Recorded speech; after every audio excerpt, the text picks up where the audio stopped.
सुख समृद्धि विज्ञान चैनल में आपका हार्दिक स्वागत करता हूं। और ये वीडियो अभी सिद्धलोक चैनल पर भी जाएगा, तो आप सिद्धलोक को भी सब्सक्राइब कर लें, सुख समृद्धि विज्ञान चैनल को भी सब्सक्राइब कर लें। आज मैं इस वीडियो के माध्यम से आप लोगों को माता गंगा के बारे में बताना चाहता हूँ।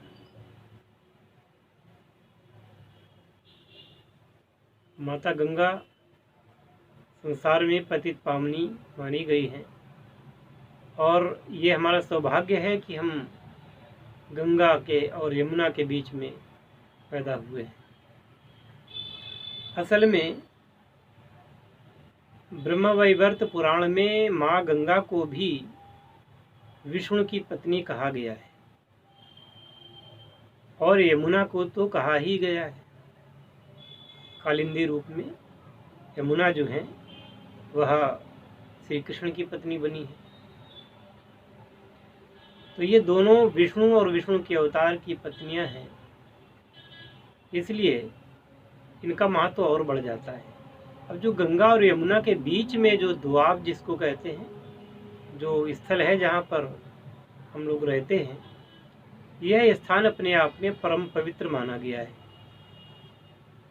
और कई अवतार यहाँ पर हुए हैं। तो चलिए बताता हूँ गंगा माँ के अवतरण की कहानी कि गंगा माँ कौन है, कैसे आई और इनकी साधना से फल क्या प्राप्त होता है।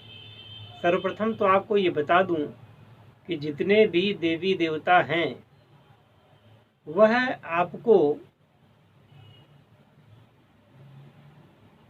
तभी स्वीकार करते हैं जब आपके पुण्यों का उदय होता है और आपके पाप कर्मों का क्षय हो जाता है, तभी वो अपनाते हैं। कभी सुना होगा आपने कि कोई साधना सिद्ध नहीं हो रही, तो इसका मतलब है कि पाप कर्म आपके हैं, इस वजह से साधना सिद्ध नहीं हो रही है। तो उनको क्षय करने के लिए कुछ क्रियाएं बताई जाती हैं, कुछ साधनाएं बताई जाती हैं, मंत्र बताए जाते हैं, तब वो पाप क्षय होता है, तब वो देवी या देवता आप पर कृपा करते हैं। लेकिन माँ गंगा का स्वरूप इससे अलग है। माँ गंगा का जो स्वरूप है वो माँ के समान है, वो त्रैलोक्य की माँ है और इसी कारण से उनका जो हृदय है वो करुणामय है, शीतल है, पवित्र है और शक्ति तो उनमें इतनी है कि क्या कहना। विष्णु की प्रिया हैं लेकिन ब्रह्मा की बेटी मानी गई है, क्योंकि ब्रह्मा ने उनका लालन पालन किया है और शिव ने उनको अपने जटाओं पर धारण किया है। इसलिए माता गंगा शिव की जटाओं से निकलने के कारण उनका और स्थान श्रेष्ठ है। एक कथा के अनुसार गंगा और उमा यानी माता पार्वती ये बहनें हैं, इसलिए गंगा भगवान शिव की साली हुई। तो इस रिश्ते से कलयुग में बहुत सारे लोग हैं जो अपनी सालियों को अपने सिर पर चढ़ा लेते हैं। तो माँ गंगा का स्थान तो उत्तम है ही। और अब बताता हूँ कि एक कथा के अनुसार एक बार वृंदावन में भगवान श्री कृष्ण बैठे हुए थे। अब इसमें तर्क मत करने लग जाना, क्योंकि ये कई कल्पों की कथाएं होती हैं और एक एक कल्प में कई कई युग होते हैं। उस हिसाब से एक कथा है कि एक बार भगवान श्री कृष्ण वृंदावन में बैठे हुए हैं और वहाँ पर ब्रह्मा का आगमन होता है। आपको बता दूं कि एक यह वृंदावन है जो भारतवर्ष में मथुरा जिले में वृंदावन आता है, एक तो ये वृंदावन है और ये वृंदावन उस असली वृंदावन का ही प्रतिरूप है। यानी कि जैसा वृंदावन ये है, भगवान श्री कृष्ण का गोलोक धाम और वृंदावन वहाँ भी है गोलोक धाम में। तो इस हिसाब से देखा जाए तो ये कथा या ही तो इस वृंदावन की है या तो उस दिव्य विष्णु लोक की है, श्री कृष्ण लोक की है, जिसको आप गोलोक या विष्णु धाम कहते हैं। खैर, तो अब बात ये आती है कि भगवान श्री हरि के प्रेम में निमग्न भगवान ब्रह्मा जी ने उनके चरण धोए और चरण धो करके उस जल को अपने कमंडलू में ले लिया। तो एक बार माँ गंगा को श्राप मिला था देवी सरस्वती से। एक सरस्वती ब्रह्मा की पत्नी या पुत्री हैं, तो एक सरस्वती भगवान श्री विष्णु की भी पत्नी कही गई है ब्रह्मावर्त पुराण के अनुसार। तो माँ लक्ष्मी की ओर भगवान श्री हरि प्रेममय दृष्टिपात कर रहे थे। उस समय सरस्वती ने टोका कि आपको लज्जा नहीं आती हमारे रहते हुए आप ऐसा कार्य कर रहे हैं। तो गंगा ने कहा कि वो उनकी पत्नी है तो उनका अधिकार है।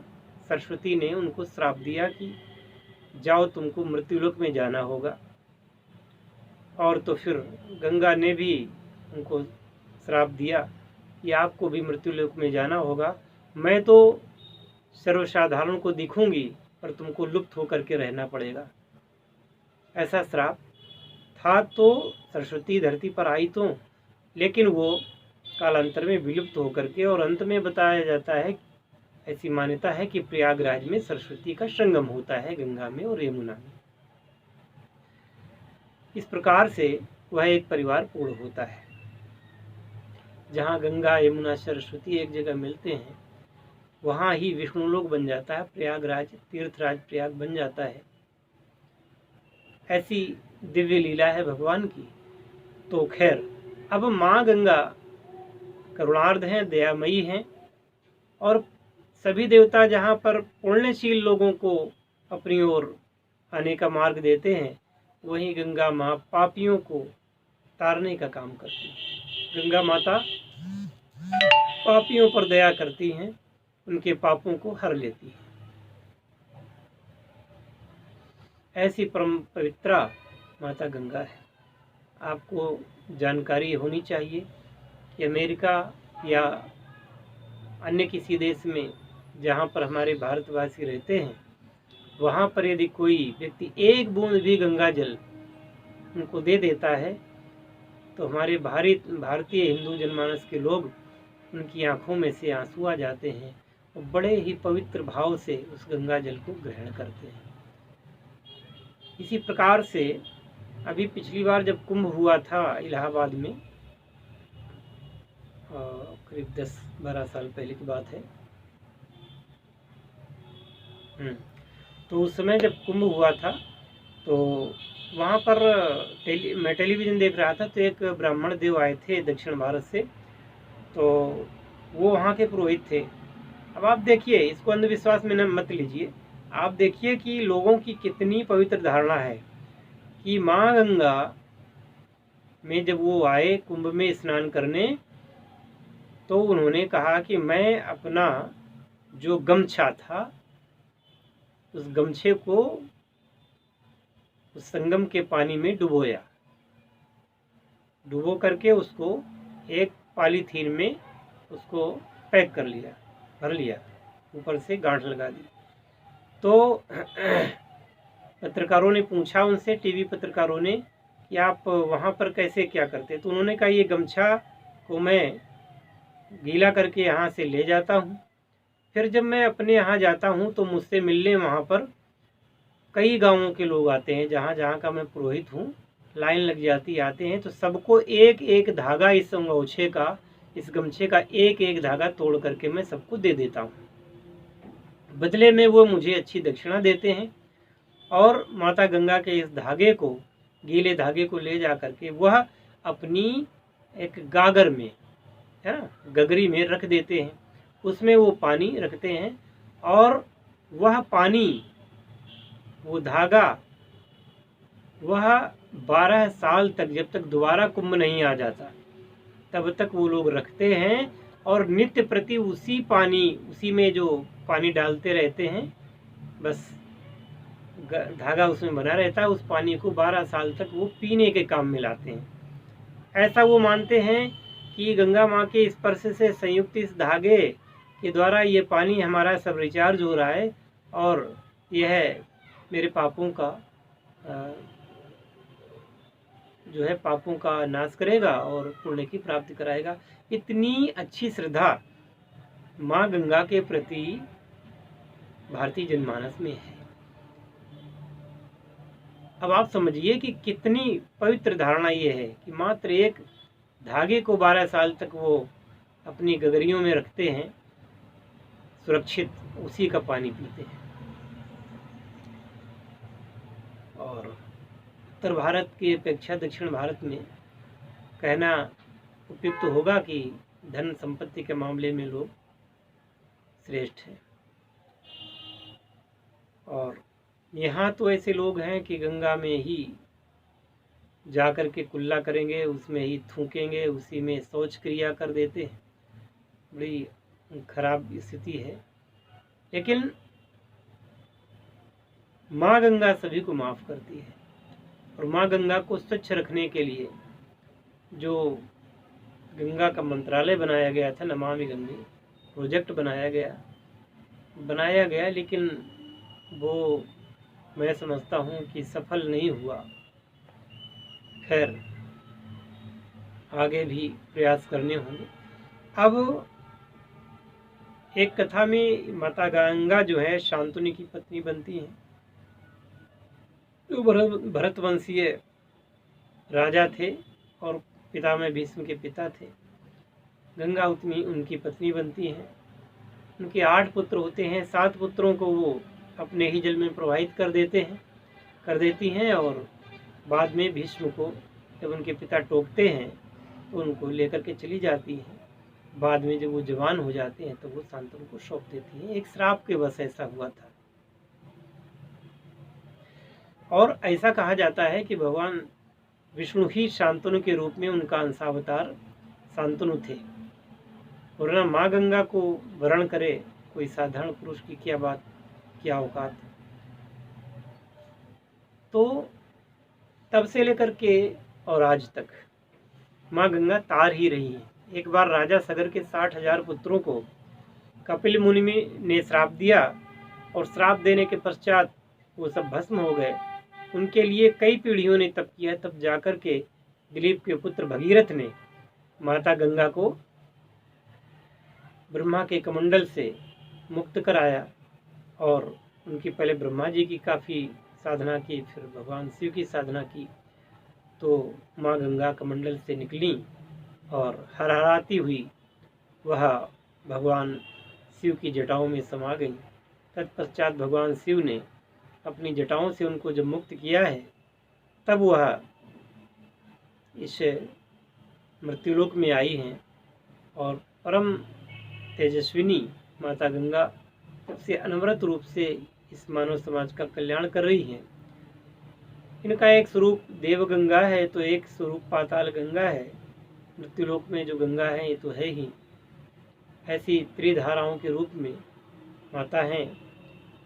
तो अब इन माता की साधना अगर करते हैं तो क्या बात है। वैसे भी कोई भी साधना लोग करते हैं, गंगा के किनारे जाकर के करते हैं तो उनको सिद्धि प्राप्त होती है।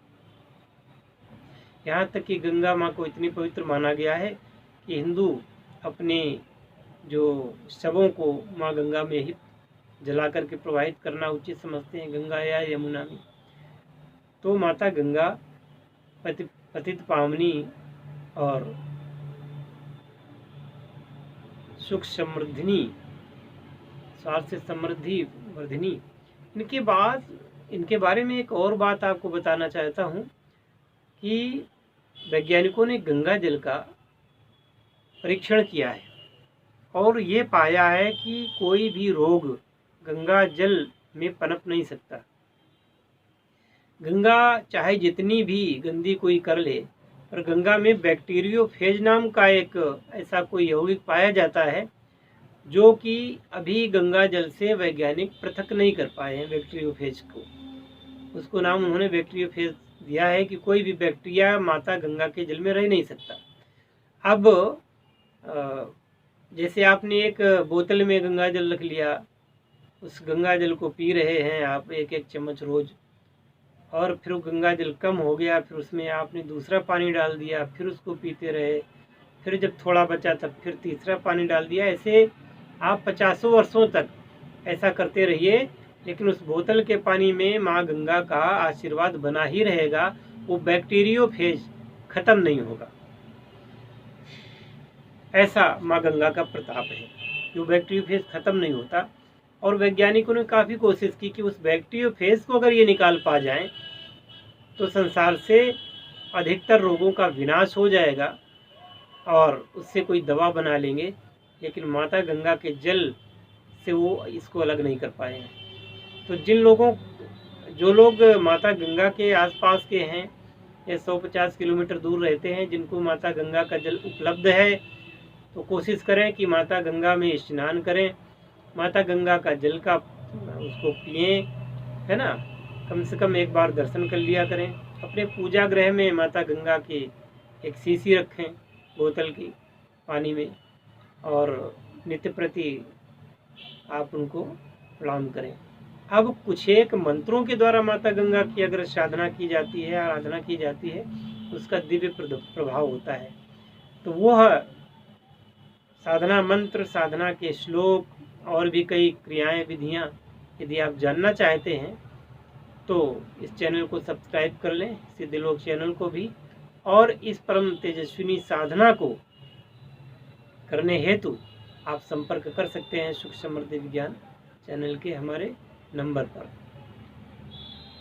माँ गंगा आपकी रक्षा करें, सदैव सुख समृद्धि आपके पास आती बनी रहे।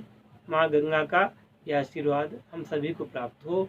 इसी के साथ माँ गंगा के चरणों में नमस्कार करता हुआ मैं इस वीडियो को यहीं पे विराम देता हूँ। तो मिलते हैं अगले वीडियो में। जय शिव शंकर, जय भोलेनाथ, हर हर महादेव।